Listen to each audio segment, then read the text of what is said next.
내일 대선 경선 토론회를 앞둔 더불어민주당이 면접관 선정을 놓고 내홍이 이어지고 있습니다. 김경률 회계사에 이어 유인태 전 국회 사무총장 보이콧 주장까지 나오면서 아직 면접관 선정을 마무리하지 못하고 있습니다. 야권 대권 주자인 윤석열 전 검찰총장이 장모 실형 선고 후 첫 공개 행보에 나섭니다. 오늘 저녁 국민의힘 대외협력위원장인 권영세 의원을 만났는데 입당 관련 논의가 이루어질 전망입니다. 대권 도전을 선언한 이재명 경기지사가 최소 주거용을 제외한 비필수 부동산에 대해서는 징벌적 과세를 하면 수요가 억제되고 집값도 잡을 수 있다고 공언했습니다. 하지만 전문가들은 정부의 개입이 커질수록 시장은 왜곡될 것이라고 경고합니다. 민노총이 경찰의 집회 차단을 뚫고 종로에서 대규모 집회를 강행했습니다. 전국에서 모여든 참가자들 중에는 마스크를 벗고 담배를 피고 술을 마시는 등 방역 규칙을 어기는 모습이 포착되기도 했습니다. 우리보다 먼저 장마가 시작된 일본 시즈오카현에서 폭우로 인한 산사태가 발생해 최소 20명이 실종되고 2명이 숨졌습니다. 이틀 새 7월 한 달 강우량에 이르는 비가 쏟아졌습니다. 뉴스의 조수빈입니다. 오늘 서울 종로 일대 모습입니다. 코로나 때문에 야외라도 10명 이상 모이는 게 금지됐지만 8,000명이 넘게 모였습니다. 민주노총이 집회를 강행한 겁니다. 원래는 여의도에 모일 계획이었지만 민주노총은 경찰과 숨바꼭질하듯 장소를 바꿨습니다. 이솔 기자입니다.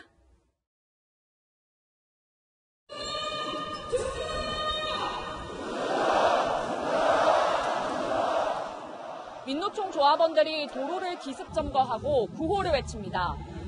서울시와 경찰, 국무총리까지 나서 자제를 요청했지만 끝내 집회를 강행한 겁니다. 주최 측이 추산한 참석 인원은 8,000명.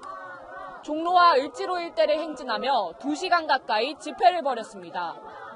집회 도중 경찰과 조합원 간 실랑이가 벌어지기도 했지만 우려했던 충돌은 벌어지지 않았습니다. 하지만 집회 여파로 인근 도로는 극심한 정체를 겪었습니다. 민노총은 당초 여의도에서 집회를 열 계획이었지만 경찰이 도심 곳곳을 막고 주변 도로와 지하철역을 통제하자 장소를 종로 일대로 변경했습니다. 경찰은 오전부터 서울 곳곳에 검문소 59곳을 설치하고 213개 중대병력을 배치해 만약의 사태에 대비했습니다. 90분으로 진입하는 거를 좀 회차해 주시길 부탁드릴게요. 경찰은 오늘 집회를 불법 집회로 규정하고 특별수사본부를 꾸려 수사에 나섰습니다. 주요 참가자 등에 대해 집시법 위반과 감염병 예방법 위반 등 혐의를 적용할 계획입니다. 채널A 뉴스 이솔입니다. 네, 민주노총은 집회를 강행하면서 감염보다 일터가 두렵다고 했습니다. 방역수칙은 철저히 지키겠다고 했고요. 하지만 집회 현장을 본 시민들은 감염을 두려워하고 있었습니다. 이어서 구자준 기자입니다. 집회 참가자들이 큰 소리로 구호를 외치면서 행진합니다. 조정부! 당장! 퇴장하라! 다닥다닥 붙어가며 거리두기는 찾아볼 수 없습니다. 민노총은 당초 거리두기 지침에 따라 집회 장소에 9명씩만 모이겠다고 밝혔지만 실상은 대규모 인원이 한자리에 모여 세해를 과시했습니다. 10명 이상 집회를 금지한 정부 규정을 어긴 겁니다. 참가자들은 대부분 마스크를 쓰고 있었지만 일부는 마스크를 턱에 걸친 채 음식을 먹기도 했습니다. 3-3-5 모여 담배를 피우거나 술을 마시는 참가자도 있었습니다. 시민들은 불안을 감추지 못합니다. 마스크를 써도 지금 걱정인데 저 사람들 다 모여 있잖아요. 간격이 없잖아요. 우리 일반인들만 조심하면 뭐하냐고. 다들 조심하고 있는 추세인데 국가적인 차원에서 이렇게 막은 집회 자체를 강행한다는 것 자체가 부적절한 처사인 것 같아서 전국에서 모여든 노조원들로 인해 코로나19 감염이 확산될 수 있다는 우려도 적지 않습니다. 실제 지난해 광복절 집회와 택배노조 집회 등 대규모 집회 이후 확진자가 발생해 논란이 된 바 있습니다. 서울시는 오늘 집회로 확진자 발생 등 방역에 차질이 발생할 경우 손해배상과 구상권 청구를 검토하기로 했습니다. 채널A 뉴스 구자준입니다. 네, 집회 때문에 사람이 몰린 서울 한복판 방금 보셨는데 조마조마한 현장을 또 보여드리겠습니다. 영업 제한이 비교적 느슨한 지역으로 휴가철 외지인들이 몰리고 있습니다. 홍진우 기자입니다. 늦은 밤인데도 거리는 시민들로 북적입니다. 음식점과 술집은 불이 환하게 켜졌고 백사장엔 밤바다를 보려는 사람들이 삼삼오오 모여 있습니다. 긴장이 풀린 듯 방역수칙을 위반하는 모습이 곳곳에서 목격됩니다. 마스크 좀 써주세요. 해수욕장에서 마스크 쓰셔야 됩니다. 지금 해수욕장에서 2분 이상 취식하실 수 없거든요. 시내 중심가도 상황은 마찬가지. 일대 주점에서 확진자가 무더기로 나왔지만 적잖은 시민들이 술잔을 기울입니다. 수도권을 제외한 대부분 지역은 영업시간 제한이 풀렸고 15일부터는 인원 제한도 사라집니다. 수도권에서 방역수칙 완화 방안이 연기된 상황에서 여름 휴가철을 맞아 여행을 오거나 원정 유흥이 다시 고개를 들 수 있다는 우려가 나옵니다. 실제 온라인에선 비수도권 유흥업소를 소개해달라는 글들이 쏟아지고 있습니다. 코로나가 많이 유행한다고 들었습니다. 근데 그게 이렇게 유입이 되다 보면 아무래도 부담이 생기고 또 걱정도 되죠. 왜냐하면 우리는 안전하다고 생각했는데. 방역당국은 외지 방문객들이 몰릴 수 있는 다중이용시설에 대한 방문 자제를 거듭 당부했습니다. 채널A 뉴스 홍진우입니다. 대선 슈퍼위크가 개막하고 첫 주말 정치권으로 넘어가겠습니다. 먼저 민주당입니다. 이낙연, 정세균 두 사람 모두 국무총리의 당대표라는 경력이 겹치죠. 그래서일까요? 오늘 단독 회동을 가지면서 책임을 강조했습니다. 단일화 얘기는 하지 않았다지만 반 이재명 연대 한배탈 가능성은 더 높아졌습니다. 자, 내일 국민 면접으로 민주당 경선이 본격화되는데요. 야심차게 내세웠지만 하루 전까지 면접관 구성도 못한 채 분란만 가중되고 있습니다. 먼저 김철웅 기자입니다. 이낙연 전 더불어민주당 대표와 정세균 전 국무총리는 오늘 회동 후 정체성과 도덕성을 강조했습니다. 과거 도덕성 논란의 대상이었고 검찰개혁 등에 상대적으로 유연한 태도를 보여온 이재명 경기지사를 겨냥한 걸로 풀이됩니다. 앞으로의 경선 과정에서 우리 민주당의 정체성을 또 계승 발전하면서 정체성, 도덕성이 철저하고 충분하게 검증될 수 있는 그러한 경선의 방안들이 당에서 모색되고 제시돼야 한다. 두 사람은 또 당내 경선 기획 논란에 심각한 우려를 공유했다고 밝혔습니다. 당장 내일 대선 주자 9명에 대한 국민 면접이 진행되는데 당 지도부는 지금까지도 면접관 명단을 확정하지 못했습니다. 조국 흑서 저자 김경률 회계사가 빠지고 유인태 전 사무총장이 임명됐지만 이번엔 추미애 전 장관 측이 반대하고 나섰습니다. 추 전 장관 측은 비공개 회의에서 유 전 사무총장을 면접관에서 제외하라고 요구한 걸로 전해졌습니다. 앞서 유 전 총장은 추 전 장관을 향해 윤석열 전 총장에게 완패해 쫓겨난 사람이라고 혹평했습니다. 또 정세균, 추미애, 최문순 측은 국민 면접 순위를 비공개로 해달라고 요구했습니다. 이 경우 순위를 토대로 후보별 인센티브를 주려던 당 지도부 계획이 차질을 빚습니다. 논란이 이어지면서 남은 면접관 한 자리도 섭외에 어려움을 겪고 있습니다. 일부 친문 강성 당원들은 견선 면접관을 전부 교체하라며 당사 앞에서 시위를 벌였습니다. 우리는 정권 연장을 위해서 지지자들의 말을 좀 들어주시라고 정신을 차리세요, 민주당 의원들. 오늘 저녁 열리는 첫 TV 토론에서도 이재명 지사와 다른 대선 주자 간 정체성 공방이 예상됩니다. 채널A 뉴스 김철웅입니다. 치솟는 집값, 대권 주자들은 어떻게 잡으려고 할까? 이재명 지사가 처음 구체적인 구상을 내놨습니다. 필수 부동산 말고는 징벌적인 세금을 퍼붓겠다, 가격도 통제하겠다 하면서 부동산만큼은 자신 있다고 장담했습니다. 하지만 정부가 지금까지 해왔던 것과 같은 결인데다 더 극단적인 부분도 있죠. 시장만 더 왜곡될 거라는 지적 만만치 않습니다. 김단비 기자입니다. 이재명 경기지사는 문재인 정부가 잡지 못한 집값을 자신은 잡을 수 있다고 강조했습니다. 이 부동산 말고는 손해를 보게 하거나 이익이 없게 하면 누가 그걸 가지고 있겠어요. 세금 폭탄은 아니라 그 이상의 강력한 징벌적 제재를 가해야 된다고.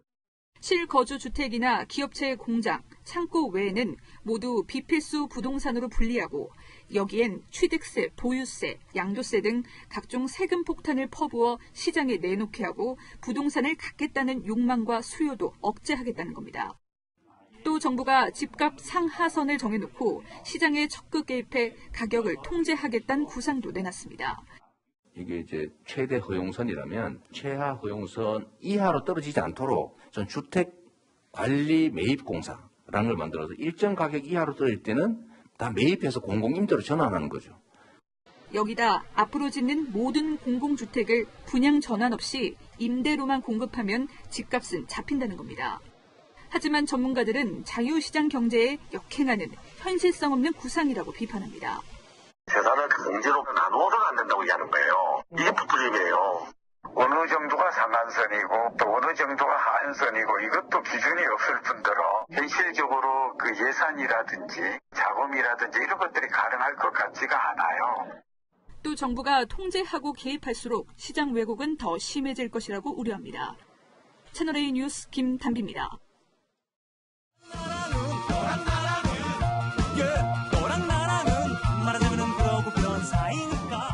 네, 여랑야랑 시작하겠습니다. 오늘은 이현수 기자 함께 할 텐데요. 자, 이 기자 첫 번째 주제 보겠습니다.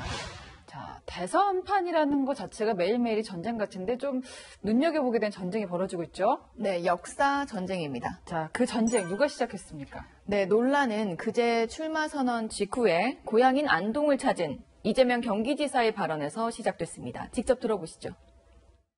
이육사를 기획해 주시고 방문해 주시고 아니 우리 대한민국이 이제 다른 나라의 정부 수립 단계하고 좀 달라가지고 사실은 친일 정산을 못하고 친일 세력들이 이제 이 미점령군하고 이제 합작을 해가지고 다시 그 지배체제 그대로 유지했지 않습니까?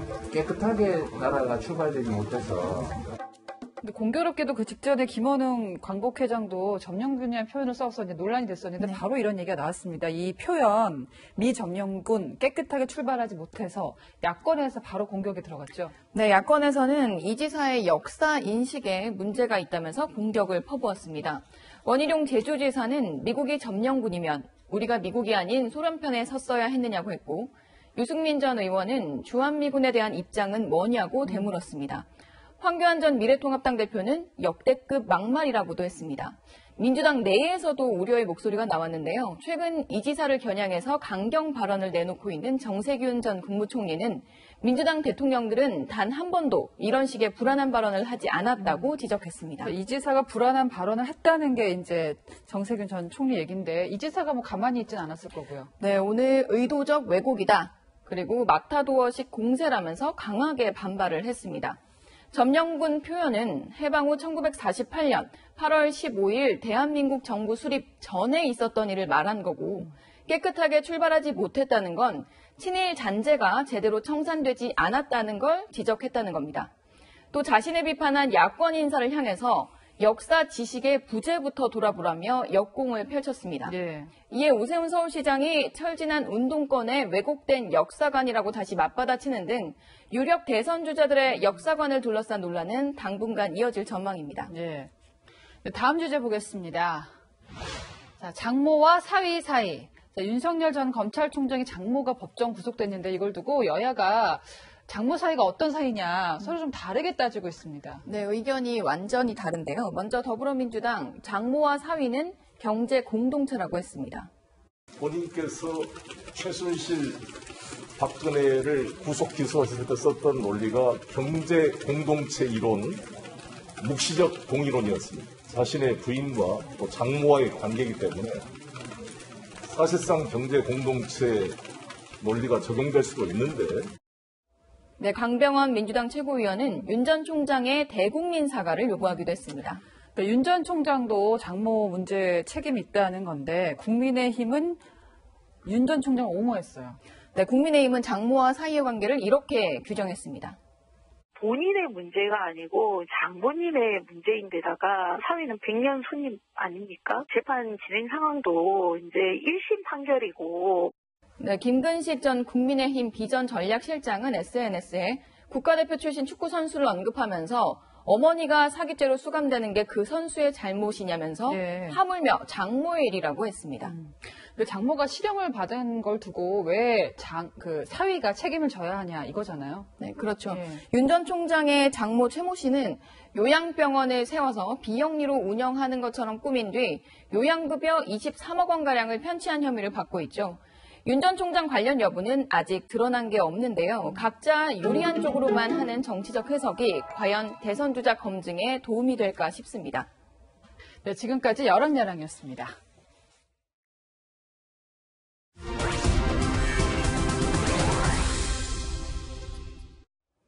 네, 윤석열 전 검찰총장은 장모가 실형을 선고받은 이후 첫 공개 행보에 나섰습니다. 자, 지금 국민의힘 대외협력위원장이죠. 권영세 의원을 만났는데요. 현장 연결하겠습니다. 자, 정한희 기자, 윤 전 총장 이미 도착했습니까? 도착한 거죠? 예, 그렇습니다. 윤석열 전 검찰총장과 국민의힘 권영세 의원이 조금 전 만남 장소인 서울 중구의 한 식당에서 만났습니다. 장모의 법정 구속 이후 첫 공개 행보에 나선 건데요. 오늘 만남의 의미를 묻는 질문에 윤 전 총장은 당의 입장과 상황을 아는 것이 필요하고 나 역시 입장을 말씀드릴 필요가 있다면서 서로 이야기를 듣는 자리로 이해해달라고 했습니다. 어제 장모 실형 선고에 대해선 국가와 국민을 받들기 위해 나선 사람이라면서 사적 입장을 표현하는 건 맞지 않다고 선을 그었습니다. 오늘 만남은 권영세 의원의 제안에 윤 전 총장이 흔쾌히 응하면서 성사된 것으로 알려졌습니다. 권 의원은 당박 대권주자를 영입하는 대외협력위원장을 맡고 있는데요. 오늘 식사를 겸한 상견례 자리에서 윤 전 총장의 이야기를 듣고 입당시 국민의힘에서 지원해줄 수 있는 내용 등에 대한 논의가 오갈 것으로 보입니다. 윤 전 총장은 출마 선언 당일 하태경 의원에 연락해 만나자고 하고 어제 저녁에는 원희룡 제주지사와 저녁 식사를 하는 등 최근 국민의힘과의 접촉면을 넓히고 있습니다. 어제 식사 자리에서 장모 실형 선고에 대해 인간적 고뇌는 있지만 공인으로 나선 마당에 법 앞에 예외는 없다. 원칙 중심으로 간다고 밝힌 것으로 전해졌습니다. 다만 윤 전 총장 측은 이번 행보가 국민의힘 조기 입당과는 무관하다고 선을 그었습니다. 윤 전 총장 측은 입당을 위해 만나는 게 아니라 다양한 인사들을 만나 이야기를 듣는 것일 뿐이라며 다음 주에 국민의힘이 아닌 정치권 인사와의 만남도 계획하고 있다고 밝혔습니다. 지금까지 채널A 뉴스 정한입니다. 청와대는 왜 박인호 공군 참모총장 임명을 유보했었나? 그 이유를 어제 저희가 단독 보도해드렸죠. 박 총장의 아내가 땅 투기를 했다는 의혹 때문이었는데요. 이 의혹이 보도되자 청와대가 임명을 강행했던 이유를 해명을 했습니다. 그런데요, 이것도 박인호 총장 측 얘기와는 또 말이 엇갈립니다. 이다혜 기자입니다. 박인호 공군참모총장 아내 김모 씨의 대전은행동 땅 투기 의혹과 관련해 청와대 측은 검증 과정에서 확인했는데 본인이 땅을 팔겠다고 약속했다고 설명했습니다. 논란의 여지가 있는 땅을 매각하겠다고 해 임명했다는 겁니다. 하지만 박 총장 측은 채널A에 문제의 소지가 있다면 당연히 매각할 의사가 있다고 했습니다. 조건을 달아 당장 내놓지는 않겠다고 한 겁니다. 박 총장 측은 또 친구가 사업 목적으로 공장 부지를 매입할 때 함께 샀는데 당시는 개발 계획이 없었다며 투기 의혹을 부인했습니다. 하지만 대전시는 지난 2001년 은행동 일대 재개발 계획을 발표했고 아내 김 씨가 땅을 산 이듬해인 2005년 해당 지역이 정비 예정구역으로 지정됐습니다. 사업 목적으로 샀다면서 1년 뒤 땅을 나눠 가진 것도 맞지 않습니다. 더구나 보유한 땅은 도로입니다.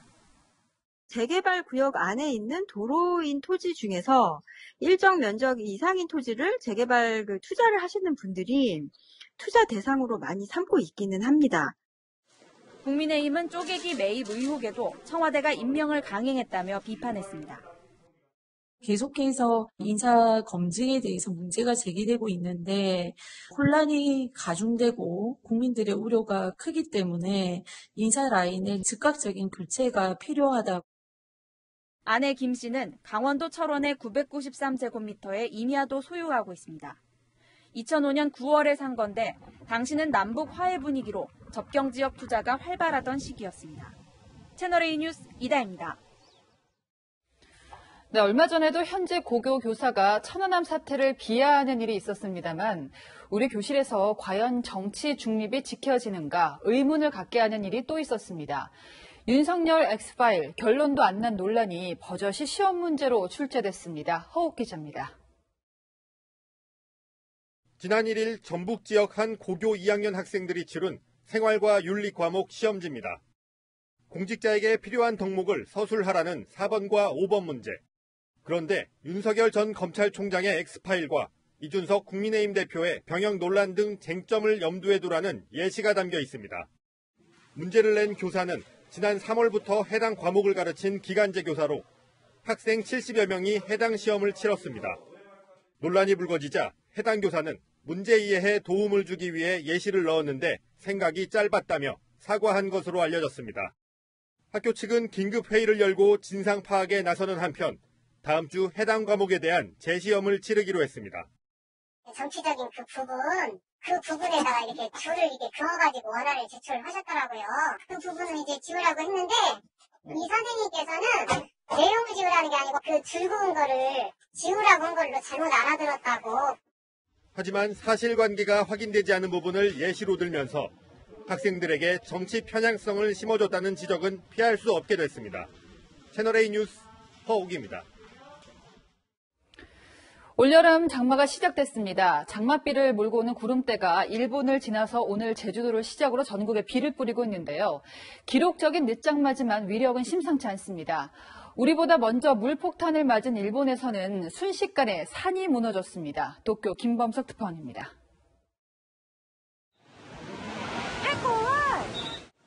엄청난 굉음과 함께 산에서 토사들이 내려와 마을을 순식간에 쓸어버립니다. 나뭇가지처럼 꺾여버린 전봇대에선 불꽃이 일어나고 단 20초 만에 이 마을은 아수라장으로 변했습니다. 번화가 도로까지 토사가 쏟아지고 차량들이 뒤엉키자 주민들은 급히 달아납니다. 도쿄 인근의 온천마을로 유명한 시즈오카현 아타미시에 산사태가 발생한 것은 오늘 오전 10시 반경. 현지 주민은 채널A에 폭우로 한 차례 토사가 흘렀고 이어 대형 산사태가 발생했다고 말합니다. すごい音がして、ゴロゴロなんか音がしたんですよ。それで後ろ見たら土砂が流れてきたって感じ。近所のうちの人がね、まだ声かけたんだけど返事がないもんで。 NHK 등 일본 언론에 따르면 2명이 사망한 상태로 발견됐고 20여 명이 실종된 것으로 알려졌습니다. 현재 아타미시 2만 900여 가구에 재난 위기 단계 중 최상위인 레벨 5가 내려졌고 현지 상당수 지역이 고립된 것으로 알려졌습니다.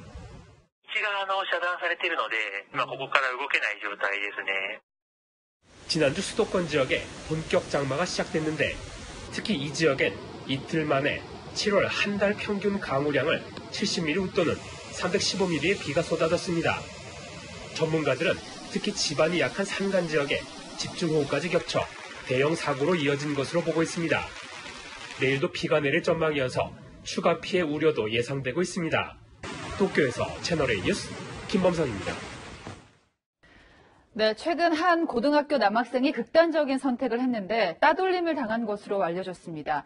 도와달라는 쪽지를 이렇게 남길 만큼 괴로워했고 위험 신호도 있었지만 학교는 무신경했다, 유족은 주장합니다. 강경모 기자입니다. 나 안 괜찮아. 도와줘. 주변을 향해 도와달라며 애끓는 감정을 담아낸 쪽지. 지난달 자신이 다니던 고등학교 기숙사 건물에서 극단적 선택을 한 1학년 이모군이 남긴 겁니다. 친구에게 주려고 쓴 듯한 쪽지는 끝내 전달되지 못했습니다. 가족들은 이군 유품을 정리하는 과정에서 이 쪽지를 발견했습니다. 부모는 이군이 지난달부터 집단 따돌림 등 괴롭힘을 당했지만 학교가 보호하기는커녕 직무유기를 했다고 주장합니다. 심한 정신적 고통에 죽고 싶다는 말을 자주 했고 2주 전엔 자해까지 해 이를 본 선배가 선생님에게 해당 사실을 알렸는데도 별다른 조치가 없었다는 겁니다.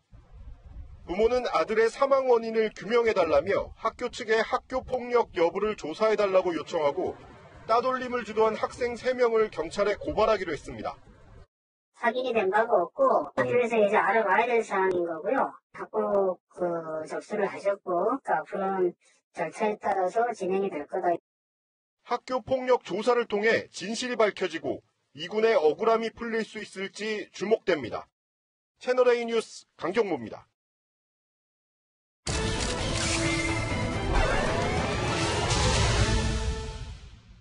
하던 일을 도중에 그만둘 때 포기라는 단어를 씁니다.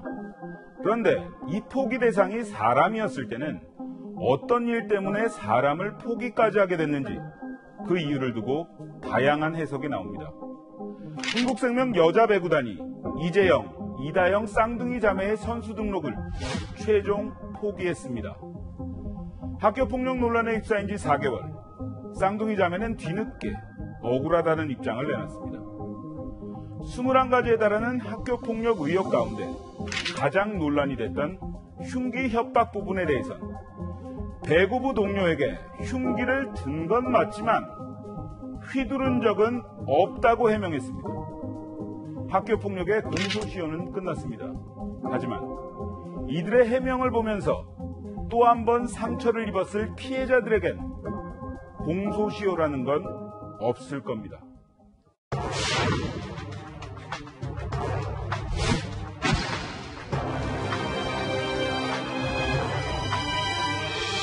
정말 가혹하기도 하고 언젠가는 진실이 밝혀질 거라고.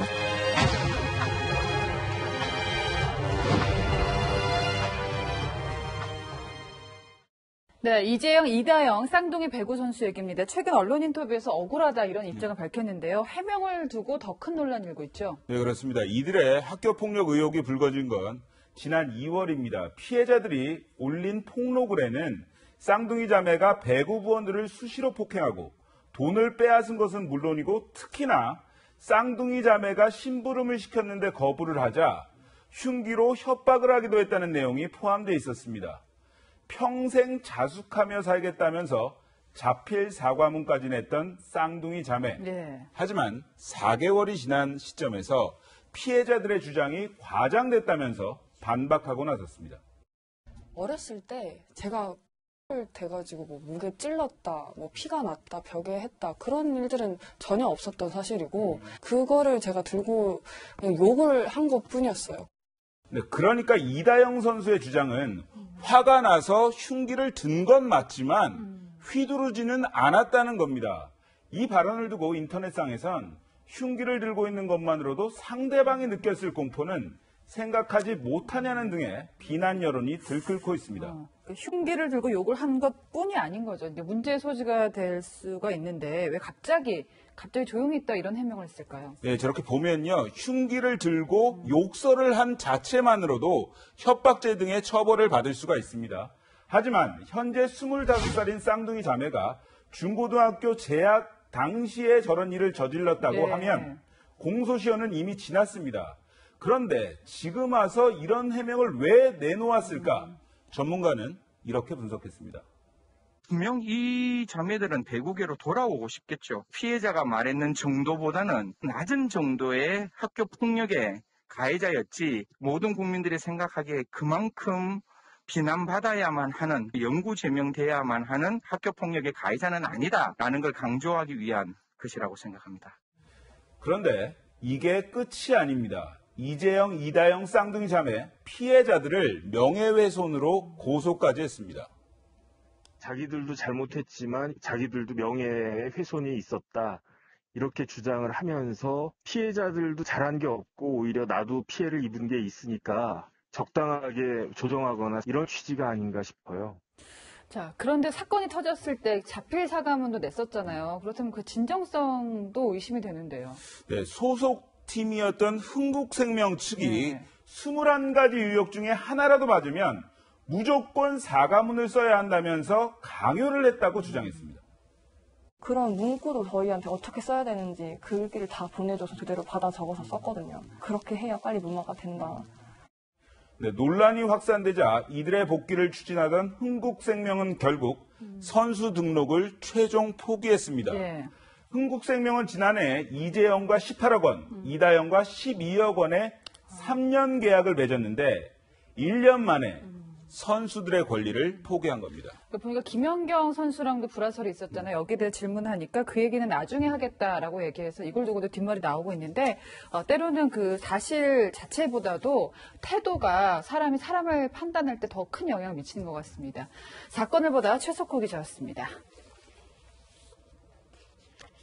네, 코로나19 변이 바이러스 경보가 떨어졌죠. 전염성이 강한 델타 변이 때문입니다. 백신 접종에 앞장섰던 미국과 유럽도 휴가철을 맞아서 비상에 걸렸습니다. 시민들은 백신 맞았으니까 괜찮다. 너도 나도 여행 갈 채비에 들어갔는데 각국 정부는 제발 이동을 멈춰달라 진땀을 빼고 있습니다. 유주은 기자입니다. 독립기념일을 앞두고 공항은 휴가를 떠나려는 사람들로 북적입니다. No, I'm not nervous about being around people. I mean, I have been vaccinated, so I'm okay. 바이든 대통령은 오는 독립기념일까지 70%의 백신 접종률을 목표로 해왔지만 현재 전체 인구 절반 가까이만 맞았습니다. Get vaccinated. In 2 months, let's celebrate our independence as a nation and our independence from this virus. 결국 인도발 델타 변이까지 겹치며 미국 내 확진자 상황은 심상치 않습니다. 최근 일주일간 신규 확진자가 상승세를 띠며 지난주에 비해서는 10% 가까이 늘자 미 보건당국은 강한 전염성을 우려했습니다. As we monitor the continued spread of the hyper-transmissible Delta variant, I expect that in the coming weeks it will eclipse the Alpha variant. 세계보건기구도 적어도 98개 국가에서 델타 변이 감염을 확인했다며 전 세계가 위험하다고 우려를 표했습니다. 포르투갈 수도 리스본에선 신규 확진자 10명 중 7명 이상이 델타 변이 감염으로 나와 이동 제한령이 재개됐습니다. 수도권 식당과 카페는 오후 3시 반이면 문을 닫아야 하고 밤 11시부터 새벽 5시까지는 통행할 수 없습니다. Todo o turismo vai afetar. Já estão ficando muito fatigadas. 유로 2020 축구로 이미 바이러스 확산세가 커진 영국은 오는 19일 봉쇄령 완전 해제를 앞뒀는데 연장 여부는 아직 결정하지 않았습니다.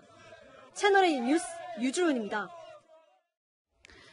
네, 코로나는 우리가 문화생활하는 풍경도 바꿔놨습니다. 이번에는 아파트 베란다에서 즐기는 연주회로 장하영 기자가 안내하겠습니다.